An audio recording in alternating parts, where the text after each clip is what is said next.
Hello students, कैसे हैं आप सभी लोग। आई होप आप सभी बहुत बढ़िया होंगे। तो जैसा कि आपने थंबनेल में देख लिया होगा कि आज की इस वीडियो में हम बात करने वाले हैं जॉब अपॉर्चुनिटीज या कह लीजिए career opportunities after graduation in commerce. BCom करने के बाद आपके सामने कौन कौन सी करियर अपॉर्चुनिटी है, इसके बारे में हम आज के वीडियो में डिटेल में बात करेंगे। ठीक है। और एक बात और कहूंगी कि ठीक है, अगर आप बीकॉम के स्टूडेंट हैं तो ये वीडियो आपके लिए हेल्पफुल है, आपको एंड तक जरूर देखना चाहिए। बट अगर आप 11th 12th कॉमर्स के भी स्टूडेंट है ना, तो भी ये वीडियो आपके लिए काफी हेल्पफुल है। इवन ये मैं आपको पूरा ही कॉमर्स स्ट्रीम में क्या क्या जॉब अपॉर्चुनिटीज हो सकती है, मैंने यहाँ पे लिखा बीकॉम है, ठीक है, लेकिन आज के वीडियो में बताऊंगी कि कॉमर्स स्ट्रीम में अगर आप हैं, आपने 10 के बाद कॉमर्स लिया है, तो आपके सामने क्या क्या जॉब अपॉर्चुनिटीज है उसके बारे में हम डिटेल में बात करेंगे। ठीक है। बीकॉम कंप्लीट होने के बाद हमें नहीं सोचना है कि हमें कौन सी इन आज मैं 7 अपॉर्चुनिटीज आपके साथ डिस्कस करूंगी। तो बीकॉम कंप्लीट होने के बाद या लास्ट ईयर में हमें नहीं सोचना है कि हमें आगे क्या करना है। जो हमारा टारगेट है ना, वो 11th 12th में ही क्लियर होना चाहिए। इसीलिए मैं 11th 12th के स्टूडेंट को भी कह रही हूँ कि आपके लिए भी ये वीडियो बहुत यूजफुल है, क्योंकि आपके लिए जानना जरूरी है कि आपने कॉमर्स तो ले लिया है, बट कॉमर्स लेके अब कौन कौन सी जॉब अपॉर्चुनिटीज आपके सामने है, ये आपको पहले से पता होना चाहिए, ताकि आप उस डायरेक्शन में पहले से एफर्ट करना शुरू कर दें।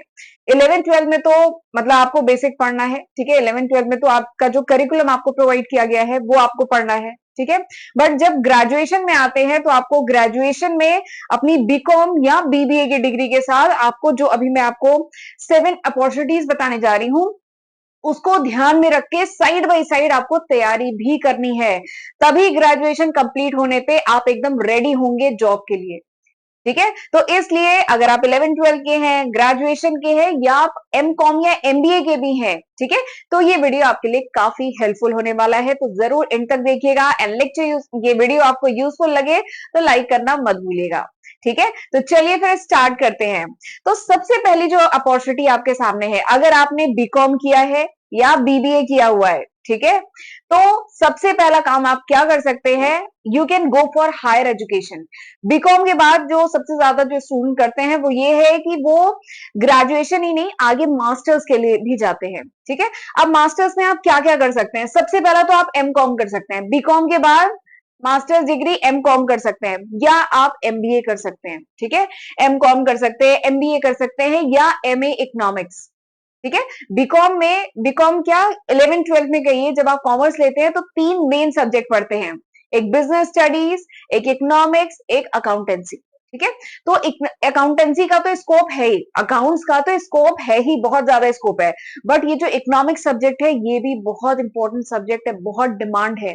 ठीक है। तो एमए इकोनॉमिक्स में भी काफी स्टूडेंट आगे परस्यू करते हैं। अगर इकोनॉमिक्स में आपका इंटरेस्ट है तो आप हायर स्टडीज में एमए इकोनॉमिक्स कर सकते हैं, मास्टर्स में।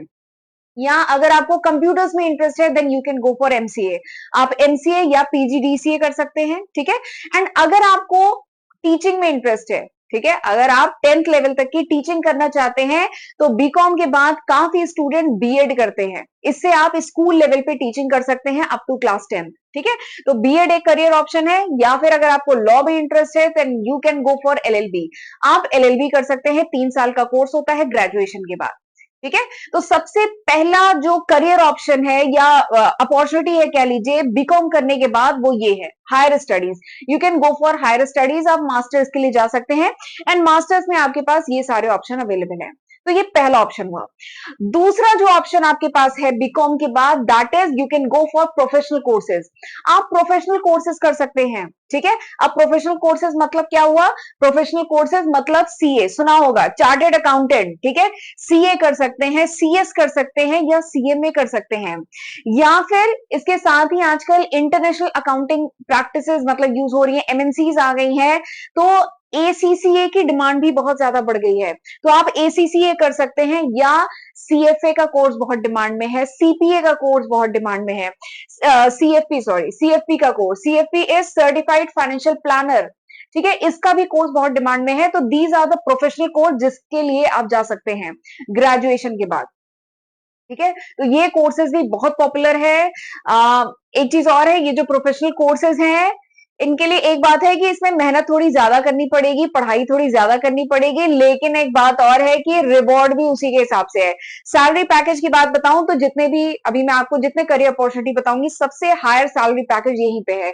CA, CS, CMA, ACCA, CFA, CFP, ठीक है, यहीं पे सबसे हायर सैलरी पैकेज भी है। बट पढ़ना भी आपको सबसे ज्यादा मेहनत, सबसे ज्यादा पढ़ना आपको यहीं पे पड़ेगा, ठीक है। बट मेहनत के बाद फल भी बहुत अच्छा मिलेगा, सैलरी पैकेज सबसे ज्यादा है। तो आप अगर प्रोफेशनल कोर्सेज और पढ़ना चाहते हैं, ठीक है, इंटरेस्ट है आपका, then you can go for professional course, ठीक। तो ये दूसरा करियर अपॉर्चुनिटी है। तीसरी जो करियर अपॉर्चुनिटी है, that you can go for government job. अब कॉमर्स की फील्ड के लिए बहुत सारे गवर्नमेंट जॉब अवेलेबल है, ठीक है। एसएससी सीजीएल का एग्जाम होता है, स्टाफ सिलेक्शन कमीशन का कंबाइंड ग्रेजुएट लेवल का एग्जाम है, जिसके तहत बहुत सारी कॉमर्स के लिए बहुत सारी, जिसमें group B and group C की बहुत सारी वैकेंसी आती है, and specially for commerce student भी बहुत सारी वैकेंसी है। जैसे अकाउंट ऑफिसर की है, ऑडिट इंस्पेक्टर की है, टैक्स इंस्पेक्टर की है, जूनियर स्टैटिस्टिकल ऑफिसर की है, और ऐसी बहुत सारी वैकेंसीज हैं, ठीक है। तो वो आप क्रैक कर सकते हैं। तो गवर्नमेंट जॉब का एक ऑप्शन है, जिसमें आप पहले तो एसएससी सीजीएल के थ्रू जा सकते हैं, या फिर बैंक की तैयारी कर सकते हैं। आईबीपीएस का एग्जाम होता है क्लर्क की पोजीशन के लिए, पीओ प्रोबेशनरी ऑफिसर की पोजीशन के लिए, वो कर सकते हैं। आईबीपीएस का होता है, और एसबीआई अपना अलग से कराता है, तो एसबीआई पीओ, तो ये दो एग्जाम है। या अगर आपको सिविल सर्विसेज में इंटरेस्ट है, then you can go for civil services, ठीक है। सिविल सर्विसेज, रेलवे की वैकेंसी निकलती है कॉमर्स के लिए, ठीक है, जिसमें बीकॉम वाले अप्लाई करते हैं, तो वो आप अप्लाई कर सकते हैं, ठीक है। तो ये कहना चाहती हूँ कि तीसरी जो अपॉर्चुनिटी आपके पास अवेलेबल है, दैट इज गवर्नमेंट जॉब। बहुत सारी गवर्नमेंट जॉब है कॉमर्स की फील्ड के लिए, ठीक है, और सैलरी पैकेज भी बहुत अच्छा है। ईपीएफओ का एग्जाम है, जो एसएससी सीजीएल के तहत आता है, ठीक है, तो वो भी आप दे सकते हैं। तो बहुत सारी अपॉर्चुनिटीज है। चौथा, ये थोड़ा नंबरिंग गड़बड़ हो गई है, तीसरे के बाद this is the fourth opportunity. अब बात करते हैं चौथी अपॉर्चुनिटी क्या है। बीकॉम जो ग्रेजुएट स्टूडेंट है, not only BCom, BCom and BBA जो ग्रेजुएट स्टूडेंट है, उनके सामने ये चौथी अपॉर्चुनिटी है कि they can go for corporate sector job. Corporate में जा सकते हैं, कंपनी में जॉब कर सकते हैं।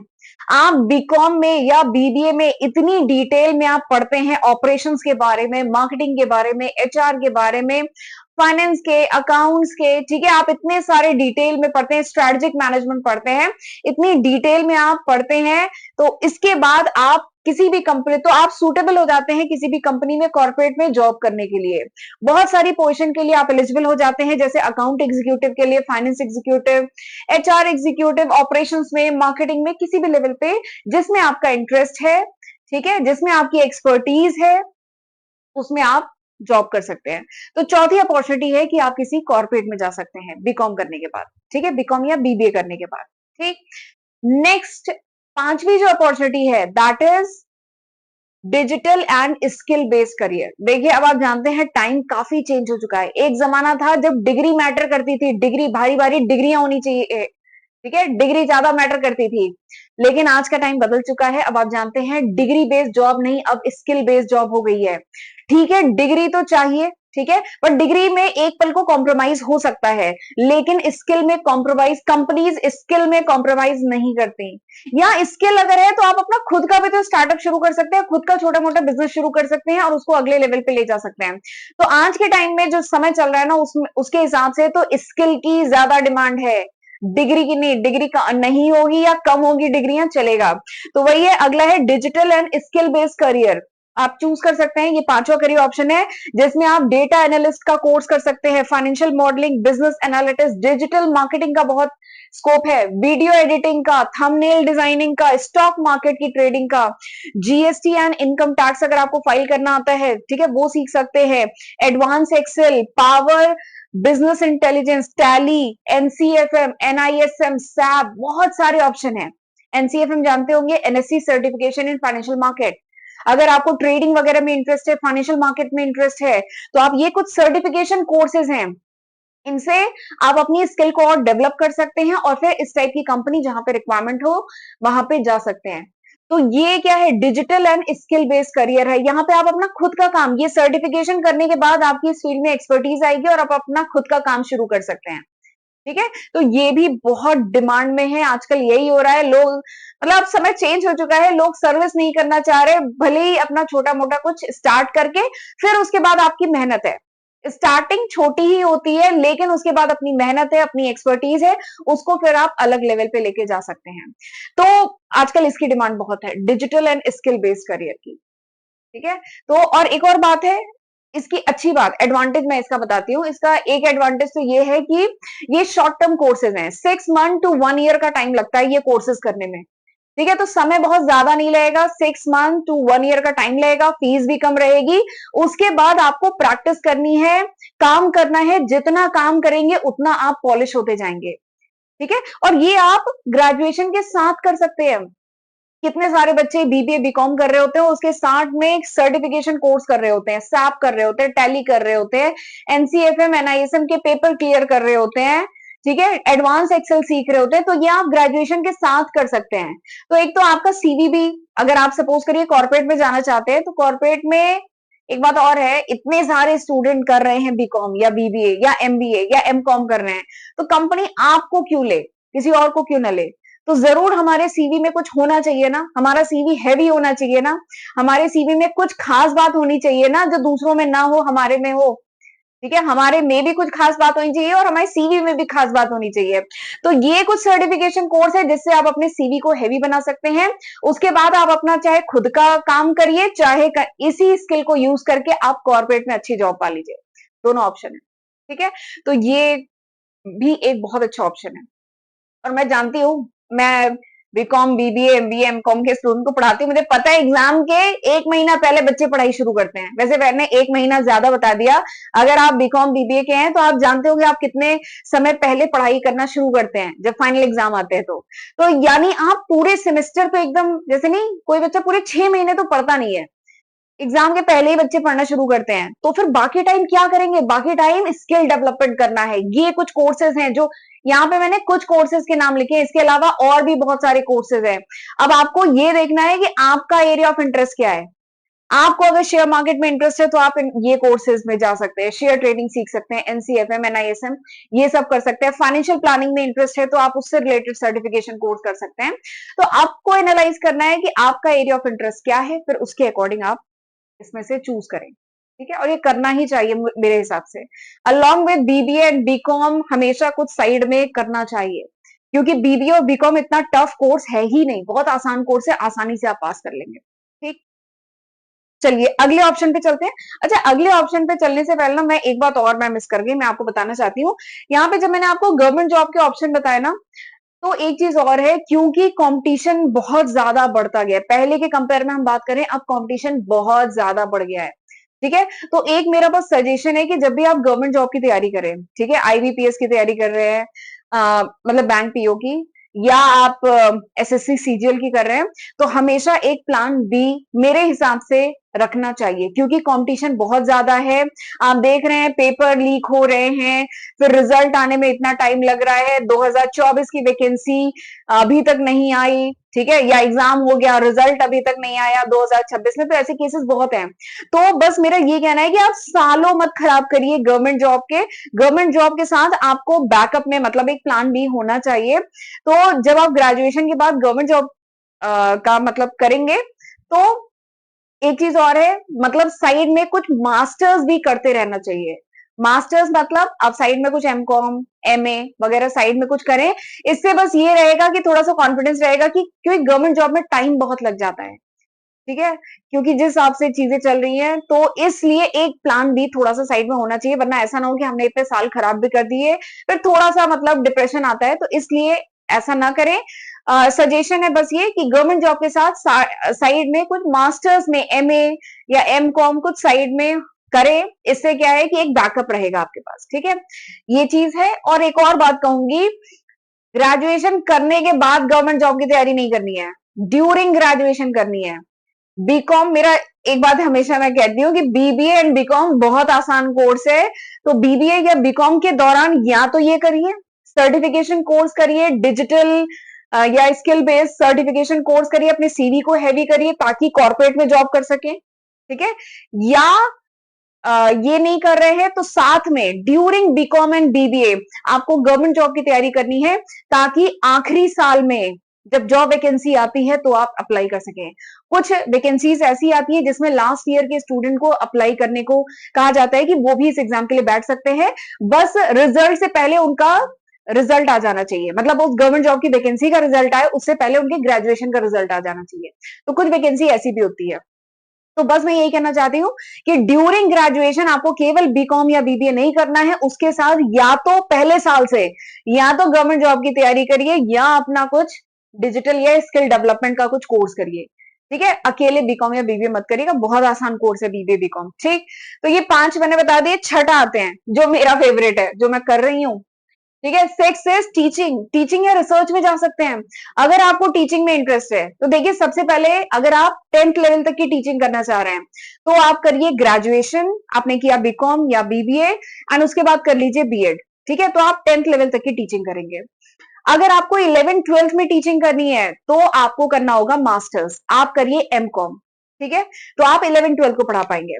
फिर अगर आपको कॉलेज लेवल में टीचिंग करनी है, ठीक है, बीकॉम बीबीए को पढ़ाना है, तो फिर आपको जरूरी है कि आप क्या करिए, यूजीसी नेट का एग्जामिनेशन होता है, अभी 2-3 दिन पहले हुआ है, जून के महीने में और दिसंबर के महीने में होता है, साल में 2 बार होता है, तो वो एग्जाम क्लियर करिए। तो यूजीसी नेट का एग्जाम अगर आप क्लियर करते हैं तो फिर आप एलिजिबल हो जाते हैं किसी भी प्राइवेट एंड गवर्नमेंट कॉलेज में असिस्टेंट प्रोफेसर की पोजीशन के लिए।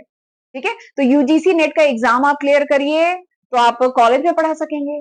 ठीक है, और अगर आपको रिसर्च में इंटरेस्ट है तो फिर यूजीसी नेट का जो एग्जाम देते हैं इसमें एक कट ऑफ होता है, वो कट ऑफ अगर आप क्लियर करते हैं तो आपको मिलता है JRF. JRF is junior research fellowship. अगर आप जेआरएफ क्लियर करते हैं तो आप किसी भी गवर्नमेंट यूनिवर्सिटी में एज अ रिसर्च फेलो आप एनरोल होते हैं। ठीक है, और आप उसी यूनिवर्सिटी में, जो भी गवर्नमेंट यूनिवर्सिटी है, वहीं पर आप क्लासेस भी लेते हैं, आपकी रिसर्च भी चल रही होती है और एक अच्छा अमाउंट आपको एज एन स्टाइपेंड भी मिलता है। ठीक है, तो जेआरएफ, और आप रिसर्च कर रहे होते हैं। ठीक है, तो पीएचडी करते हैं, रिसर्च मतलब पीएचडी करते हैं। तो ये है टीचिंग में पूरा प्रोस्पेक्ट। तो ये कर सकते हैं। 10th लेवल तक के लिए बीएड चाहिए, 11 12 के लिए मास्टर्स चाहिए, कॉलेज का चाहिए तो यूजीसी नेट, और रिसर्च करने जा रहे हैं तो जेआरएफ चाहिए। ठीक है, कुछ प्राइवेट यूनिवर्सिटीज अपना खुद का कह लीजिए पीएचडी का एंट्रेंस एग्जाम कराती हैं, तो आप वहां पे भी आपको नेट क्लियर कर लीजिए। ठीक है, और फिर वो जो प्राइवेट यूनिवर्सिटीज अपना पीएचडी का एंट्रेंस एग्जाम कराती हैं वो आप क्लियर करके भी उन यूनिवर्सिटीज में एनरोल हो सकते हैं। बाकी अगर आप जेआरएफ निकालते हैं तो आप गवर्नमेंट यूनिवर्सिटीज में आप पीएचडी कर सकते हैं। ठीक है, तो ये करियर ऑप्शन है जो मुझे बहुत पसंद है और जो मैं कर रही हूँ। अगला, ये भी वैसे मुझे बहुत पसंद है, दैट इज एंटरप्रेन्योरशिप। खुद का बिजनेस शुरू करिए। देखिए आप क्या पढ़ रहे हैं, आप कॉमर्स पढ़ रहे हैं, बिजनेस पढ़ रहे हैं, बिजनेस स्टडीज पढ़ रहे हैं, 11th क्लास से यही तो पढ़ते आए। बिजनेस स्टडीज पढ़ाना, पूरा बिजनेस के बारे में पढ़ा, मार्केटिंग क्या है, एचआर क्या है, कैसे किया जाता है, फाइनेंस कैसे मैनेज किया जाता है, ऑपरेशन क्या होती है, स्ट्रैटेजी क्या होती है, सब डिटेल में पढ़ा। तो अप्लाई करिए। बहुत सारे, इवन मेरे बहुत सारे स्टूडेंट बीकॉम के बाद खैर उनका मतलब फैमिली बिजनेस है तो वो ज्वाइन करते हैं या खुद का बिजनेस मतलब शुरू करते हैं। तो एंटरप्रेन्योरशिप कर सकते हैं, आप अपना खुद का छोटा सा बिजनेस शुरू कर सकते हैं और फिर अपनी मेहनत से उसको अगले लेवल पे लेके जा सकते हैं। ठीक है, तो ये अगला करियर ऑप्शन है। तो टोटल 7 करियर ऑप्शन मैंने आपको बताया। अब इसके साथ मैं एक बात और बताऊंगी कि अगर आपका कोई फैमिली बिजनेस है तब तो यानी आपने बचपन से देखा होगा बिजनेस की बारीकियां, अपने पेरेंट्स को देखा होगा। ठीक है, बट अगर आपका कोई फैमिली बिजनेस नहीं है, आप पहले हैं जो बिजनेस शुरू करने जा रहे हैं, तो बस एक सजेशन है कि डायरेक्टली बिजनेस नहीं करना चाहिए, पहले कहीं पे सर्विस कर लीजिए। There is a difference in service and business. Service और बिजनेस में अंतर होता है। ठीक है, बिजनेस में रिस्क ज्यादा है, तो इसलिए पहले सर्विस कर, जैसे एग्जांपल लेती हूँ, अगर सपोज करिए आपको होटल इंडस्ट्री में जाना है, होटल अपना खोलने का मन है, ठीक है, या रेस्टोरेंट खोलने का मन है, एग्जांपल लेते हैं आपको रेस्टोरेंट खोलने का मन है। ठीक है, तो डायरेक्टली आपने बीकॉम किया या बीबीए किया या एमबीए किया तो डायरेक्टली होटल नहीं खोलना चाहिए, अगर आपको उसका एक्सपीरियंस नहीं है तो। ठीक है, हमें पहले क्या करना चाहिए, कहीं पे होटल में कुछ समय जॉब कर लीजिए, होटल मैनेजमेंट देख लीजिए, कैसे क्या प्रोसेस होता है, कैसे मैनेजमेंट होता है, ये सब सीखिए, समझिए, अंडरस्टैंड करिए। उसके बाद कुछ साल सर्विस करने के बाद, होटल में या रेस्टोरेंट में सर्विस करने के बाद, काम करने के बाद फिर अपना बिजनेस शुरू करना चाहिए। इससे आपको क्लैरिटी रहेगी। ठीक है, क्योंकि बिजनेस में रिस्क तो है, रिस्क है, ठीक है, लेकिन रिवॉर्ड भी उसी के हिसाब से है। जितनी मेहनत उतना आउटपुट, जितना इनपुट डालेंगे और ईमानदारी के साथ, कंसिस्टेंसी के साथ मेहनत करेंगे तो आउटपुट भी उसी के हिसाब से है। सर्विस में क्या है, सर्विस में एक फिक्स सैलरी आएगी, 30 तारीख 31 तारीख को फिक्स सैलरी आएगी, बट बिजनेस में ऐसा नहीं है। बिजनेस में रिस्क ज्यादा है तो रिटर्न भी ज्यादा है, बहुत ज्यादा है, प्लस अपने काम की बात ही अलग होती है। ठीक है, तो ये है सातवां ऑप्शन कि आप अपना खुद का बिजनेस शुरू कर सकते हैं। ठीक है, तो अगर आप में रिस्क लेने की कैपेबिलिटी है, चैलेंजेस पसंद है, रिस्क ले सकते हैं, तो गो फॉर बिजनेस, बिजनेस में जाइए। ठीक है, तो these are the 7 career option. ये 7 करियर ऑप्शन है जो कॉमर्स के स्टूडेंट के सामने है और इनमें से आप कोई भी चूज कर सकते हैं। अब एक बात और है, मेरा दोस्त कर रहा है गवर्नमेंट जॉब की तैयारी, ठीक है, बट मुझे इंटरेस्ट नहीं है, तो क्या मुझे करना चाहिए? नहीं। हर स्टूडेंट को, जैसे बच्चे मुझसे पूछते हैं मैम क्या करना चाहिए, तो देखिए ये 7 ऑप्शन, ये काफी सोच समझ के मैंने ये 7 ऑप्शन निकाले हैं। ठीक है, और भी शायद हो सकते हैं, मुझे ये 7 ऑप्शन, अभी मुझे फिलहाल ये 7 ऑप्शन दिखे। ठीक है, तो आप खुद, ये सेल्फ एनालिसिस करने वाली बात है, आपको अपना एनालिसिस खुद करना है, कोई और नहीं बताएगा कि आपको क्या करना चाहिए। हम जानते हैं अपनी स्ट्रेंथ, हम जानते हैं अपनी वीकनेस। ठीक है, मुझे पता है मेरी स्ट्रेंथ क्या है, वीकनेस क्या है, तो मुझे इन सातों ऑप्शन में से मुझे खुद बैठ के सोचना होगा कि मेरी एक्सपर्टीज क्या है, मेरे लिए क्या सुटेबल रहेगा। मेरी टर्म एंड कंडीशन अलग है, आपकी टर्म एंड कंडीशन अलग है। ठीक है, तो सबकी टर्म एंड कंडीशन अलग है, सबकी फैमिली रिस्पॉन्सिबिलिटी अलग है, तो इसीलिए सबको ये डिसीजन अपने हिसाब से सोच समझ के लेना चाहिए। अपने दोस्त, अपने रिश्तेदार का मतलब जैसे नहीं, उनसे इन्फ्लुएंस होके नहीं लेना चाहिए, खुद एनालाइज करिएगा। बस ये है कि सातों ऑप्शन को एक बार बैठ के, सोच के, समझ के, क्योंकि सबके फायदे नुकसान है, सबके साथ कुछ टर्म एंड कंडीशन है। ठीक है, तो ये सारी चीजें सोच समझ के आपको इसमें से करियर ऑप्शन चूज करना चाहिए। ठीक है, तो मैंने काफी कुछ आपको बता दिया है, तो आई होप आपके लिए वीडियो यूजफुल रहा होगा। तो प्लीज अब मुझे कमेंट सेक्शन में बताइएगा कि आपको इन 7 करियर ऑप्शन में से कौन सा ऑप्शन आप के लिए सूटेबल है, या आप किस ऑप्शन के लिए जाना चाह रहे हैं। ठीक है, तो चलिए फिर लेक्चर आज का, ये वीडियो मैं आज का वाइंड अप करती हूँ। मिलते हैं अगले लेक्चर वीडियो में, और प्लीज कमेंट करके मुझे बताइएगा कि वीडियो कैसा था, और यूजफुल लगा हो तो प्लीज लाइक करना मत भूलिएगा। मिलते हैं अगले लेक्चर वीडियो में, तब तक अपना ध्यान रखिएगा। God bless you.